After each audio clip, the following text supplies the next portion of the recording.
نہ میں وہابی نہ میں بابی، میں ہوں مسلم علمی کتابی، نہ میں وہابی نہ میں بابی، میں ہوں مسلم علمی کتابی۔ سب سے پہلے یہ بتائیے گا کہ حضرت امام حسین علیہ السلام رضی اللہ تعالیٰ عنہ نے جو کربلا میں جو ہے وہ 3 شرطیں رکھی تھی، وہ شرطیں کون کون سی تھی؟ اور سننے میں آیا کہ اس میں ایک شرط یہ بھی تھی کہ حسین رضی اللہ تعالیٰ عنہ علیہ السلام جو ہے وہ یزید کے ساتھ جو ہے وہ بیعت کرنے کے لیے بھی تیار تھے، تو اس کے اوپر آپ کا کیا موقف ہے قرآن و سنت کی روشنی میں؟ ہمارا اس پہ موقف ہے جی، لعنت اللہ علی الکاذبین، جھوٹوں پہ اللہ کی لعنت، جنہوں نے حسین ابن علی رضی اللہ تعالی عنہ وعلیہ السلام کی قربانی کو رائے گاں کرنے کے لیے یہ جھوٹ گھڑا اور ان کی طرف منسوب کیا۔ یہ بالکل اس طریقے سے ہے کہ کوئی شخص آج کے دور میں یہ کہنا شروع کر دے کہ مولانا اسحاق صاحب رحمہ اللہ تعالی یزید کو رضی اللہ تعالیٰ عنہ کہنے کے لیے تیار ہو گئے تھے، تو یہ بالکل جھوٹ ہے، نہ یہ ان کی تعلیمات کے مطابق ہے، نہ ان کے مزاج کے مطابق ہے۔ سیدنا حسین ابن علی رضی اللہ تعالیٰ عنہ علیہ السلام بھی ایکسٹروورٹ تھے، اور وہ جو موقف اڈاپٹ کیے ہوئے تھے پوری نیک نیتی کے ساتھ، علمی دلائل کے ساتھ، خالصتاً اللہ تعالیٰ کی رضا کی خاطر انہوں نے موقف اڈاپٹ کیا تھا۔ قطعاً وہ اس موقف سے پیچھے ہٹنے والے نہیں تھے۔ جن لوگوں کو کربلا کی تاریخ نہیں پتا وہ حقائق سے بالکل نابلد ہیں اور اس قسم کی باتیں کرتے ہیں، اور یہ باتیں سنی اور شیعہ دونوں کے ہاں پائی جاتی ہیں۔ عام عوام الناس کا تو کوئی قصور نہیں ہے، کیونکہ ان بیچاروں کو تو پتہ ہی نہیں ہے کہ امت پہ کیا افطار ٹوٹی ہے۔ وہ تو صرف اس ایپیسوڈ، آخری ایپیسوڈ جو ہے اس پورے کے پورے ایک غمناک داستان کا، وہ دیکھ رہے ہوتے ہیں، انہیں ریالٹی نہیں پتا کہ کتنی تلخ ہے۔ یہ بالکل جھوٹ باندھا گیا ہے، اور عموماً جس کتاب سے یہ حوالہ پیش کیا جاتا ہے انساب الاشراف امام بلازری کی طرف منسوب ہے وہ کتاب، اور ہمارے شیخ زبیر لیزئی رحمہ اللہ تعالی نے باقاعدہ اپنی وفات سے کچھ عرصہ پہلے الحدیث رسالے میں لکھا کہ امام بلازری سے یہ کتاب ثابت نہیں ہے۔ بہرحال بہت سے لوگ ہیں جو امام بلازری سے اس کتاب کو ثابت کرتے ہیں، لیکن مسئلہ یہ ہے کہ اگر اس کتاب کو آپ ثابت مانیں گے تو اس کتاب میں تو پھر ایسی روایتیں بھی لکھی ہوئی ہیں جو کوئی بھی ایکسیپٹ کرنے کے لیے تیار ہی نہیں ہوگا۔ اس کتاب سے جان چھڑانے ہی میں عافیت ہے۔ مثلا اس کتاب میں یہ لکھا ہوا ہے کہ یزید کے آباء و اجداد کے تابوت جو ہیں وہ جہنم میں ہیں۔ یزید کے آباء و اجداد کے بارے میں یہ بھی لکھا ہے کہ جب انہیں تم میرے ممبر پہ دیکھو تو قتل کر دو۔ اب یہ میں کوڈ ورڈز میں بات کر رہا ہوں، آباء و اجداد سے مراد میں کون لے رہا ہوں وہ آپ کو پتہ چل جائے گا۔ اسی طریقے سے ایک حدیث جو صحیح سند کے ساتھ مسند البزار کے اندر موجود ہے کہ اونٹ پر بیٹھے ہوئے شخص پہ بھی اللہ کی لعنت، اونٹ کو ہانکنے والے پر بھی لعنت، اور اونٹ کی نکیل پکڑنے والے پر بھی لعنت۔ بس یہ حدیث شروع ہوئی اور ختم ہو گئی، اور یہ حدیث بالکل صحیح سند کے ساتھ ہے، مسند البزار میں بھی ہے، اور مسند البزار کے ریفرنس سے ابن حجر اسقلانی کے استاد امام حیثمی نے اپنی کتاب مجموع الزوائد میں بھی یہ نقل کی ہے۔ لیکن ہمارا معصومانہ سوال ہے کہ اس میں تو پتہ ہی نہیں چلا کہ وہ لوگ کون ہیں جن پہ اللہ کے نبی علیہ السلام نے لعنت کی۔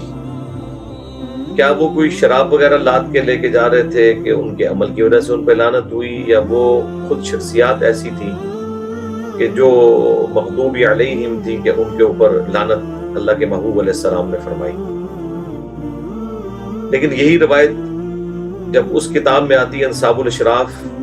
جس سے یہ امام حسین علیہ السلام کی طرف 3 شرائط کا جھوٹ منسوب کرتے ہیں، تو اس میں تو بالکل واضح لکھا ہوا ہے کہ یزید کے آباء و اجداد میں سے جو سب سے بڑے تھے وہ اونٹ کے اوپر بیٹھے ہوئے تھے، اور ان کے 2 بیٹے تھے، ایک اونٹ کو ہانک رہا تھا اور ایک نے اونٹ کی نکیل پکڑی ہوئی تھی۔ تو پھر اگر اس کتاب کو ماننا ہے تو پھر ان روایتوں کو بھی صحیح مانا جائے۔ تو ہمارے نزدیک تو یہ شرائط والی بات جو ہے بالکل جھوٹی ہے، سیدنا حسین ابن علی کی نیچر میں بھی یہ فٹ ان نہیں بیٹھتی۔ دیکھیں حج کے موقع پر پوری دنیا کے لوگ مکہ اور مدینہ کی طرف جا رہے ہیں، اور سیدنا حسین ابن علی عین اس وقت پہ مدینہ شریف چھوڑ کے پہلے مکہ گئے اور پھر مکہ شریف سے کربلا کی طرف ہجرت کر گئے، قیام حسینی کے لیے، اسلامک اسٹیٹ کے قیام کے لیے، ایک پولیٹیکل سٹرگل شروع کرنے کے لیے، جو انہیں وہاں سے شیعان علی نے خطوط لکھے تھے جو صحابہ و تابعین تھے۔ کیونکہ حضرت معاویہ رضی اللہ تعالیٰ عنہ نے صلح حسن میں جو شرائط طے کی تھی ان میں سے ایک شرط یہ بھی تھی کہ امت کو شورا کے حوالے کریں گے، لیکن انہوں نے اس شرط کی وائلیشن اپنی زندگی میں شروع کر دی اور الٹیمیٹلی اپنے بیٹے کو اپنے بعد نامزد کیا، جس کی وجہ سے مسلمانوں میں بڑا سخت ریونج پایا جاتا تھا۔ بلکہ سلمان ابن سرد جو صحابی رسول ہیں، انہوں نے جو خط لکھا حسین ابن علی کو، انہوں نے تو بڑے سخت لفظ استعمال کیے، میں کوٹ ورڈز میں آپ کو بتا دیتا ہوں۔ انہوں نے کہا کہ ایک فوت ہو گیا ہے اور اپنی جگہ دوسرا چھوڑ گیا ہے، اور وہ جو تشبیہ دی انہوں نے کہ کون فوت ہوا اور اپنی جگہ دوسرا اپنے ساتھ کا چھوڑ گیا، اس کے لیے جو لفظ انہوں نے استعمال کیا وہ لفظ ہے جو قرآن میں حضرت موسیٰ علیہ السلام کے مخالف کے لیے جو لفظ استعمال ہوا ہے مصر کے بادشاہ کے لیے، وہ لفظ انہوں نے یوز کیا۔ یہ بڑے سخت ورڈنگ تھی۔ تو یعنی صحابہ کرام میں، تابعین میں اس حوالے سے ریونج پایا جاتا تھا کہ یہ صلح کی باقی شرائط تو دار ہوئی، یہ بھی ہو گئی۔ آپ اس سے 4 سال پہلے چلے جائیں، صحیح بخاری میں 4827 نمبر حدیث ہے۔ اس حدیث کے اندر آپ کو بالکل کلیئر ہو جائے گا، سورۃ الاحقاف کی تفسیر والے چیپٹر میں صحیح بخاری کے اندر، اور اس حدیث کے سارے طرق حافظ ابن کثیر نے اپنی تفسیر ابن کثیر میں بھی جمع کی ہیں۔ سورۃ الاحقاف کی آیت نمبر 17 کے کانٹیکسٹ میں، پارہ نمبر 26 میں یہ صورت آتی ہے۔ تفسیر ابن کثیر کو تو بریلوی، دیوبندی، اہل حدیث تینوں مانتے ہیں، کھول کے پڑھ لیں۔ امام بخاری نے یہ حدیث لی ہے اسی کانٹیکسٹ میں صحیح بخاری کے اندر کہ مروان بن حکم جو حاکم شام کی طرف سے اس وقت گورنر تھا حجاز کا، اس نے مسجد نبی کے اندر خطبہ دینا شروع کیا اور یزید ابن معاویہ کے لیے تعریفی کلمات بولے، اور اس میں اس نے یہ بات کی کہ امت کے وسیع تر مفاد میں ہمارے جو امیر المومنین ہیں حضرت معاویہ رضی اللہ تعالیٰ عنہ، ہم تو ظاہر احترام سے نام لیں گے صحابی ہونے کی وجہ سے، وہ یہ چاہتے ہیں کہ اپنے بیٹے کو اپنے بعد خلیفہ نامزد کرتے ہیں۔ بس اتنی بات کرنی تھی کہ حضرت ابوبکر صدیق کے بیٹے وہاں پہ کھڑے ہوئے، عبد الرحمن بن ابی بکر، جو سیدہ عائشہ کے بھائی تھے، اور یہ ایسے بھائی تھے کہ والدہ بھی سیم تھی۔ عرب میں اگر والد ایک ہو تو سگا بھائی تصور کیا جاتا ہے، لیکن یہ وہ بھائی تھے کہ سیدہ عائشہ کی والدہ اور عبد الرحمن بن ابی بکر کی والدہ دونوں ایک ہی عورت تھی، حضرت ابوبکر صدیق کی بیوی۔ تو سیدنا ابوبکر صدیق رضی اللہ تعالیٰ عنہ کے بیٹے نے وہاں کھڑے ہو کر کچھ کہا۔ امام بخاری نے وہ الفاظ نقل نہیں کیے کہ کیا کہا، بلکہ کوئی بات بڑی چبھنے والی کی۔ تو بخاری کے الفاظ ہیں، اس نے کہا کہ پکڑو اس کو۔ تو عبد الرحمن بن ابی بکر اپنی جان بچانے کے لیے، ساتھ ہی حجرہ عائشہ تھا، ایڈجسنٹ نبی الاسلام کی قبر مبارک، وہیں پہ سیدہ عائشہ ان کی بہن تھی، ظاہر پردہ بھی نہیں تھا، وہ اپنی جان بچانے کے لیے اس میں چلے گئے۔ مروان کو باہر سے بھی صبر نہیں آیا، اس نے باہر سے آواز لگائی کہ ابو بکر کے بیٹے تو وہی ہے نا جس کے بارے میں قرآن میں یہ آیت نازل ہوئی، سورۃ الاحقاف آیت نمبر 17، کہ یہ اپنے ماں باپ سے کہتا ہے کہ جب میں مر کے مٹی ہو جاؤں گا تو تم مجھے یہ جھوٹے وعدے دیتے ہو کہ دوبارہ سے زندہ کیا جاؤں گا، یہ اگلے لوگوں کی کہانی ہے، اے ابو بکر کے بیٹے یہ تیرے بارے میں آیت نازل ہوئی تھی، نعوذ باللہ۔ اس پہ سیدہ عائشہ کو غصہ آیا، انہوں نے پردے سے ہی اندر سے فرمایا کہ اس کو خاموش ہو جا، آل ابی بکر کے بارے میں کوئی آیت نازل نہیں ہوئی سوائے جو میری برات میں سورہ نور کی آیات نازل ہوئی تھی جب منافقین نے سیدہ عائشہ سلام اللہ علیہا کے اوپر تہمت لگائی تھی۔ اب بخاری میں تو بس اتنا ہی واقعہ ہے، لیکن اس میں جو فلنگ دی بلینکس ہے نا، جو بخاری سے بھی پتہ چلتا ہے کہ وہ بخاری میں لکھا ہے کہ کچھ کہا، کیا کہا امام بخاری نے نقل نہیں کیا۔ تفسیر ابن کثیر میں اس کے سارے طرق المستدرک للحاکم سے، سنن نسائی الکبریٰ سے، باقی کتابوں سے جمع کیے ہیں۔ اس میں الفاظ ہے کہ مروان نے جو خطبہ دیا تھا نا، اس میں ایک جملہ بول دیا تھا کہ امیر المومنین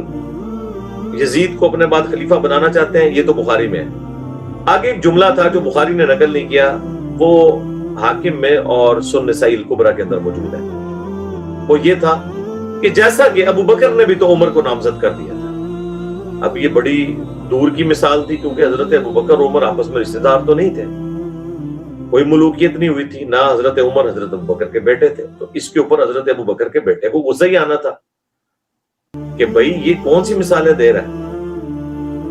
بیٹا تو میں ہوں، اور یہ کہہ رہے کہ جس طرح انہوں نے نامزد کیا اس طرح ہمارا امیر المومنین بھی اپنے بیٹے یزید کو بنانا چاہ رہے ہیں۔ تو بخاری میں الفاظ ہیں کہ عبد الرحمن بن ابی بکر کھڑے ہوئے اور انہوں نے کچھ کہا، لیکن تفسیر ابن کثیر میں حاکم اور سنن نسائی الکبریٰ کے حوالے سے وہ الفاظ بھی نقل ہوئے ہیں کہ اس نے کیا کہا۔ وہ عبد الرحمن بن ابی بکر رضی اللہ تعالیٰ عنہ نے کہا کہ سیدھی طرح کہہ کہ تیرا امیر المومنین کیسر و کسرا یعنی رومنز اور پرشینز کے جو بادشاہ تھے ان کے طریقے پہ چل رہا ہے، ابو بکر اور عمر کے طریقے پہ نہیں چل رہا۔ ظاہر ہے یہ بڑے سخت بات تھی، اور جو بخاری میں پھر الفاظ ہیں کہ اس نے کہا پکڑو اس کو، وہ یہی بات تھی۔ بخاری میں تو اتنا ہی ہے کہ عائشہ نے کہا کہ آل ابی بکر کے بارے میں صرف سورہ نور کی آیات نازل ہوئی ہیں، لیکن حافظ ابن کثیر نے اس آیت کی تفسیر میں حاکم اور سنن نسائی الکبریٰ کے حوالے سے وہ الفاظ بھی نقل کر دیے کہ عائشہ نے فرمایا کہ مروان البتہ تیرے بارے میں رسول اللہ نے فرمایا تھا جب تو اپنے باپ کی پشت میں تھا کہ حکم پہ لعنت، اس کی اولاد پہ لعنت، تو اسی لعنت کا ٹکڑا ہے۔ اور ان کو تو مدینہ بدر بھی کر دیا گیا تھا، المعجم الکبیر طبرانی کے اندر بھی موجود ہے۔ اسد الغابہ جو صحابہ کرام کی حالات زندگی پہ 8000 صحابہ کے حالات ابن اثیر نے جمع کیے ہیں، اور اس کی شرح الاصابہ ابن حجر اسقلانی نے لکھی ہے، اس میں پوری تفصیل ہے۔ میں نے کافی دفعہ اپنی ویڈیوز میں بیان کیے ہیں۔ 3 شرائط جو بیان کی جاتی ہیں ان میں سے پہلی شرط وہ کہتے ہیں کہ جی مجھے واپس مدینہ شریف جانے دو، بالکل جھوٹ، اس کے لیے تو وہاں آئے نہیں تھے۔ دوسرا یہ کہ جی مسلمان سرحد پہ مجھے جانے دو، میں جا کے کفار سے قتال کروں۔ کن کافروں سے قتال کریں کہ جو یہ کہیں کہ آپ کی اپنی حکومت اسلامی نہیں ہے جدھر سے آپ قتال کرنے آئے، اور تیسرا جی یزید کے ہاتھوں میں ہاتھ دے دو۔ بھئی اگر یہ ہوتا تو عبید اللہ ابن زیاد یزید کو کہتا کہ جو کام آپ کے ابا جی نہیں کروا سکے وہ میں نے کروا دیا ہے۔ اس نے تو وہاں پہ لڈیاں ڈالنی تھی کہ آپ کے والد محترم جو 4 سال زور لگا کے جس حسین کو آپ کی بیعت پہ آمادہ نہیں کر سکے، دیکھیں میں نے کروا دیا۔ تو یہ بالکل اللاجیکل بات ہے، کتاب بھی جعلی ہے، باتیں بھی اللاجیکل ہیں، کسی صورت جو ہے یہ سچائی میں نہیں بیٹھتی۔ جی نیکسٹ۔